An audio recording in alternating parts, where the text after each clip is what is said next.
Hey there, welcome back. Today, we're stepping into one of the most mysterious and prophetic threads in all of Scripture, the red heifer. Mentioned only briefly in the book of Numbers, yet loaded with layers of ritual, prophecy, and controversy, the red heifer is no ordinary sacrifice. It's rare. It's sacred.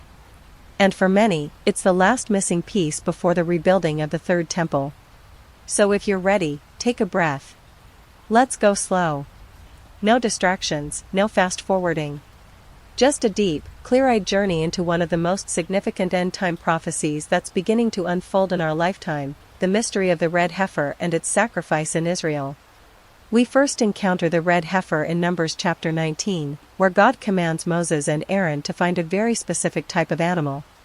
A red heifer, not brown, not spotted, but perfectly red. Without blemish. Never yoked.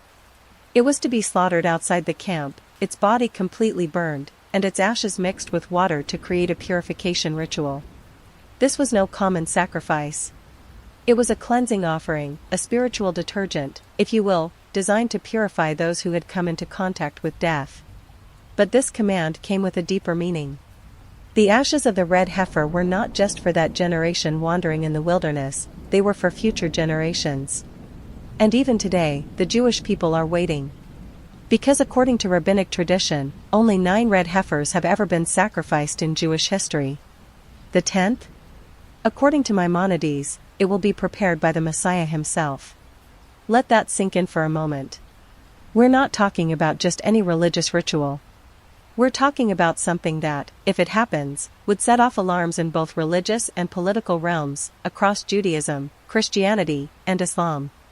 Because if Israel sacrifices a red heifer today, it won't just be about purification. It'll be about preparation. Preparation for something massive, the third temple in Jerusalem. And this is where things get very real. In the heart of Jerusalem lies the Temple Mount, the most contested piece of land on earth. For Jews, it's the site of Solomon's temple and Herod's temple, the two great centers of ancient Jewish worship. For Muslims, it's the site of the Al-Aqsa Mosque and the Dome of the Rock. And for Christians, it's the backdrop to prophecy, the location of events foretold in Daniel, Matthew, and Revelation. Now, here's where it all comes together. According to Jewish law, no one can ascend the Temple Mount and build the third temple unless they are ritually pure. But there's a problem, there's no way to achieve that purity, unless the ashes of a red heifer are found. So when word spreads that Israel has bred several red heifers, pure and unblemished, brought from Texas and kept under close observation, the world starts watching. And when news breaks that one of them may soon be sacrificed, the question isn't just if, but what happens next. Because once that sacrifice takes place, the theological dominoes start to fall. Once that sacrifice takes place, the clock doesn't just start ticking, it starts echoing. Through Scripture. Through centuries of waiting. Through the prophecies of Daniel, Ezekiel, and Revelation. For Jews, it means they now have the purification required to begin preparing sacred vessels, garments, and ultimately, the reconstruction of the temple. For Christians, especially those who follow dispensationalist or prophetic interpretations, it's a siren, signaling that the timeline leading to the rise of the Antichrist, the Great Tribulation, and the return of Jesus Christ may have just entered a new phase. Think about it, a single ritual, almost forgotten by modern culture, could become the spiritual fuse that lights a global fire. Because the moment Israel performs this sacrifice, it's not just about religion anymore. It becomes political, geopolitical, even existential. And this is why the world watches with bated breath. Because that red heifer, that innocent, perfectly red animal, could become the most divisive symbol on the planet. You see, rebuilding the temple is not a quiet act. It would require structural, political, and spiritual disruption at the highest level. The Temple Mount is currently controlled by the Islamic Waqf. Any move by Israel to build or even suggest plans for a new temple could lead to widespread outrage across the Muslim world. Protests. Uprisings. Even war. And yet, the preparations continue. The Temple Institute in Jerusalem has already recreated the priestly garments, the golden menorah, the table of showbread, the altars. They've trained Levites in temple rituals. They're not theorizing. They're preparing. And at the center of it all lies a single, untouched red heifer. And here's where it becomes more than just a religious curiosity, it becomes the heartbeat of a prophetic drama that spans millennia. This red heifer is not simply a cow, it's a signal, a prophetic key, a living creature whose very existence awakens ancient expectations buried deep within the collective memory of three major world religions. Let's go deeper. In Judaism, the red heifer sacrifice is the only means by which a person who is ritually impure from contact with death can be made clean. And here's the irony, the priests who perform the sacrifice become impure while the people receiving the ashes become pure. It's a paradox, a holy exchange. And in Jewish tradition, it's believed that the ashes from all 9 previous red heifers have been preserved and used over generations, sparingly. But the 10th, as we mentioned, is different. It's not just ritual, it's messianic. The 10th red heifer, they say, will usher in the messianic age. And so, when Israel announces that it has several potential red heifers, genetically tested, watched 24/7 for blemishes, raised in secret, the implications are enormous. As these animals approach the required age of sacrifice, 3 years, religious leaders, temple advocates, and prophecy watchers around the world start counting days, not just in anticipation, but in fear and fascination. Why? Because with the purification ashes prepared, there is now nothing, spiritually speaking, that stands in the way of rebuilding the temple. The priesthood is trained. The instruments are forged. The blueprints are drawn. All that's left is permission, not from God, but from governments. Now imagine that moment. Imagine the headlines. Red heifer sacrificed in Jerusalem. Within minutes, the story spreads. News networks, religious forums, political pundits, everyone will weigh in. Some will celebrate it as a fulfillment of divine promise. Others will panic, seeing it as the first domino in a prophecy that ends with global upheaval. And then there's the Christian view. In evangelical and dispensational circles, the red heifer is closely tied to the restoration of temple worship, which is interpreted as a precondition to the appearance of the Antichrist, the abomination of desolation, and the final 7-year tribulation prophesied in Daniel and Revelation. For them, the sacrifice is not the end, it's the beginning. The beginning of sorrows, of deception, of divine judgment. But also the countdown to the second coming of Christ. So now we're not just dealing with theology, we're dealing with global psychology. With the power of belief to shape geopolitics. Because once people believe prophecy is being fulfilled in real time, they act differently. They vote differently. They pray differently. They prepare, spiritually and physically, for what they believe comes next. And underneath all of it, one question pulses. What if this is real? What if this red heifer is the one? What if we are the generation that witnesses the fulfillment of prophecy that believers have awaited for thousands of years? The modern efforts to breed and preserve red heifers are not the work of fringe fanatics. They are backed by well-funded organizations with clear theological objectives. The Temple Institute, along with rabbinical authorities and Israeli agricultural bodies, have been meticulously involved in raising red heifers that meet biblical standards, no more than 2 non-red hairs, never worked, no blemishes, no yoke. These heifers are raised in isolation, monitored from birth, and cared for with the hope that just one will pass the tests that have disqualified every candidate in modern history. And now, one or more of those heifers is reaching maturity, the critical age of 3 years, when a red heifer becomes eligible for sacrifice. Behind the scenes, rabbinic councils are preparing for the possibility. They know the laws. They know the implications. The purification process must be done on the Mount of Olives, facing the Holy of Holies. The ashes must be mixed with water from a natural spring, such as the Gihon. Only then can those who are ritually impure, which includes every living Jew today, be purified. And only after purification can temple service begin. What we are witnessing is the slow, deliberate closing of a 2,000-year gap. Since the destruction of the Second Temple in 70 AD, the Jewish people have prayed, mourned, and waited. The Temple Mount has remained a place of longing, simultaneously sacred and inaccessible. But now, the infrastructure of redemption is being rebuilt. Not through dramatic announcements or miraculous interventions, but through quiet, legal, halakhic preparation, the kind of preparation that changes reality without needing to shout. At the same time, Christian theologians and prophecy scholars are watching closely. For them, the red heifer is not just a symbol of Jewish purity, but a countdown marker. The re-establishment of temple worship is, in their view, a necessary prerequisite for the events prophesied in the books of Daniel, Matthew, 2 Thessalonians, and Revelation.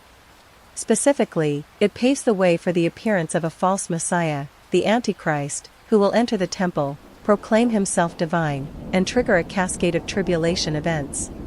Thus, the red heifer is not just the first step toward Jewish restoration, but toward global shaking. Meanwhile, the Muslim world watches with suspicion. The Temple Mount is not just Jewish territory, it is the location of the Al-Aqsa Mosque and the Dome of the Rock, two of Islam's holiest sites. Any talk of rebuilding a Jewish temple is seen as a direct threat to Islamic heritage and sovereignty. Thus, the red heifer sacrifice becomes more than a religious act, it becomes a geopolitical powder keg. Even a rumor that Israel intends to sacrifice the heifer on or near the Temple Mount can trigger international condemnation, violent protests, and unrest across the Middle East. And yet, the process moves forward. Slowly. Steadily. With legal precision and theological backing. Not because those involved are seeking conflict, but because they believe they are obeying divine command. And that belief, when paired with opportunity and preparation, becomes unstoppable. We are standing at the edge of convergence, ancient commandments, modern fulfillment, spiritual purification, and political controversy, all compressed into one singular act involving a red calf, a fire, and a handful of ash. What once sounded mythical now exists in barns, legal documents, and temple-ready blueprints. The shadows of the past are aligning with the architecture of the future. This is not speculation. This is not symbolic. It is real. It is happening. And while the global public may not yet fully grasp the significance, within religious circles, especially among those who interpret current events through a prophetic lens, the sense of anticipation is growing. Because history shows that seemingly small events in the Middle East often have disproportionate consequences. The sacrifice of a red heifer might appear obscure or irrelevant to the secular world, but to millions of devout believers across faiths, it would signal a spiritual and historical turning point. In fact, this isn't the first time such anticipation has surged. Over the past decades, there have been periodic reports of red heifers being born, only to be later disqualified upon closer inspection. A single white hair, a nicked eyelid, or the appearance of black hooves would invalidate the animal. Each time, disappointment followed. But the difference now is scale. Israel now has not one, but several candidates, and these are being raised under far stricter conditions, with rabbinical oversight from the start. They are not mere coincidences, they are products of intentional design, aligned with a timeline of religious fulfillment. Meanwhile, Temple Mount organizations have been increasing their public presence, holding training drills for priests in full garments, using the recreated altars and tools. In public parks near Jerusalem, practiced sacrifices of non-heifer animals have already taken place. These are not symbolic gestures, they are rehearsals. And rehearsal implies an approaching performance. International media has started to pick up the whispers. Prophecy forums are no longer dismissed as fringe when their warnings align with observable facts. The vessels are real, the garments are real, the animals are real, the priests are real, and now, the ashes may soon be real too. For those who've studied prophecy, this is not coincidence. This is convergence. There is also a growing body of academic and interfaith scholarship examining the theological implications. Scholars are now debating not whether a red heifer will be sacrificed, but what the aftermath will mean, spiritually, socially, and politically. They speak not of it but of when, and not in metaphor, but in real-world timelines. And still, the wider world remains largely unaware, distracted, desensitized, disconnected. But prophecy does not depend on public opinion. It moves quietly, like a seed growing underground, until the moment it breaks the surface and becomes undeniable. And when it does, when smoke rises from the Mount of Olives and the ashes are poured into sacred water, the age of waiting will give way to the age of decision. Because what follows the red heifer is not stillness, but movement. Not pause, but progression. Once purification is made possible, construction can begin, legally, religiously, spiritually. And when construction begins, a prophetic domino sequence is set into motion. Not just in Jerusalem, but across the world. Believers will see fulfillment. Skeptics will feel tension. Nations will react. Prophecy will become pressure. And history, once again, will pivot on the rituals of the sacred. And once that pivot occurs, there is no returning to the previous status quo. The prophetic infrastructure, long dormant, will no longer remain a matter of theological debate or fringe speculation. It will materialize into the fabric of global headlines, shaping not just the religious imagination but actual policy, alliances, and social unrest.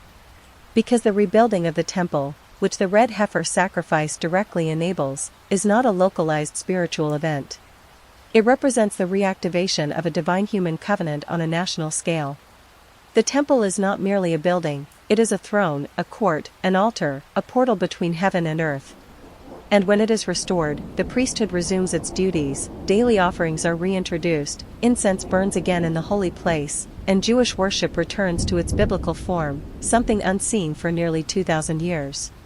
But it does not exist in a vacuum. Every act within the temple will be interpreted, by Christians, as signs of acceleration toward the tribulation, by Muslims, as provocation and desecration, by secular powers, as a disruption to regional stability. Thus, the Red Heifer sacrifice becomes the theological trigger for a series of global, even cosmic confrontations. Let's pause on that idea, cosmic. Because in biblical language, the temple is not merely about worship. It is the axis mundi, the spiritual center of the earth. Isaiah, Ezekiel, Daniel, Zechariah, Revelation, all of them describe a temple that plays a central role in the final act of human history. A temple that witnesses betrayal. A temple that is occupied. A temple that is shaken by glory, war, and judgment. It is here that the Messiah is expected to return. It is here that nations are judged. It is here, according to Scripture, that the visible and invisible realms collide in history's final confrontation between darkness and light. And it begins, with ashes. The Red Heifer is not just about ritual purity. It is about unlocking access to the sacred space where that final confrontation unfolds. For believers across faiths, this moment marks the transition from latent prophecy to living reality. In a world driven by science and skepticism, few things shake the foundations more than the return of something ancient, something holy, something foretold. And what makes this even more extraordinary is that it's happening on our watch. This generation, right now, is witnessing things that past centuries only dreamed of: Israel restored, Jerusalem reclaimed, Hebrew revived, nations aligning precisely as ancient texts described. The Red Heifer's appearance and pending sacrifice fits seamlessly into that timeline, not as an isolated event, but as a critical hinge. An act that doesn't just belong to the past, but to the fulfillment of a divine narrative that stretches from Genesis to Revelation. When the fire consumes that heifer, when the ashes are gathered, and the water flows with ritual potency, it will not merely cleanse impurity, it will announce something to the world, that the age of preparation is over. And the age of fulfillment has begun. And when that age of fulfillment begins, there is no slowing it down. Every layer of prophecy that has long been held in suspension begins to activate. The restoration of the temple doesn't happen in isolation. It catalyzes an entire eschatological framework that includes global deception, false peace, religious syncretism, and ultimately divine judgment. For many Christians, particularly those who follow premillennial or dispensational interpretations, the Red Heifer sacrifice becomes the visible threshold, the crossing over from the age of the church into the final tribulation period foretold by Christ himself in Matthew 24. According to that framework, a charismatic world leader emerges amid rising global unrest, a man of diplomacy, who brokers peace, even among bitter enemies. And part of that peace, they believe, will involve Jerusalem. The idea of shared worship space, or a political solution that grants Israel the right to construct their temple while maintaining access to Muslim sites, becomes plausible in the name of stability. It will be celebrated, until it is betrayed. Because the same prophecies that speak of temple restoration also speak of its desecration.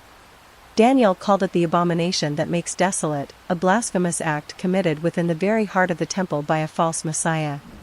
Paul wrote in 2 Thessalonians 2 that this figure will exalt himself over everything that is called God or is worshipped, so that he sets himself up in God's temple, proclaiming himself to be God.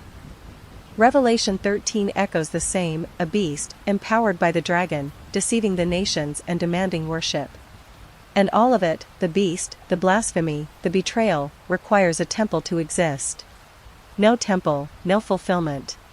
No fulfillment, no end. That's why the red heifer isn't just symbolic. It is instrumental.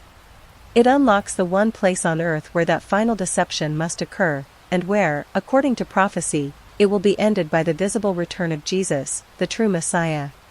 For Jews, the red heifer enables restoration. For Christians, it signals acceleration. For Muslims, it threatens provocation. And for the watching world, it presents a moment of reckoning. Because this is not theory anymore. The elements are in place. The players are assembled. The red heifers are alive. And the moment the fire is lit, and the ashes are prepared, we step beyond the prophetic threshold, into a world where every headline, every policy, and every earthquake could carry eternal significance. The countdown doesn't begin with an explosion. It begins with a whisper of smoke, rising from the Mount of Olives, as a forgotten commandment comes alive again, and prophecy steps forward to meet history. And so, we stand at the edge of a moment that feels both ancient and imminent. The red heifer is not merely an animal, it is a signal. A thread in the tapestry of prophecy that, once pulled, begins to unravel centuries of waiting. Whether one approaches it as a believer in the scriptures, a student of history, or a skeptic of faith, the reality remains: something profound is stirring in the land of Israel. The preparations are no longer theoretical. The laws have been studied. The ashes will soon be ready. And once they are, the prophetic stage will no longer be in rehearsal, it will be live. As always, history will ask who paid attention and who dismissed the signs. The red heifer's sacrifice may seem small in the eyes of the world, but in the eyes of heaven, it may mark the turning of an age. The question now isn't whether prophecy is real. It's whether we are ready for what comes next.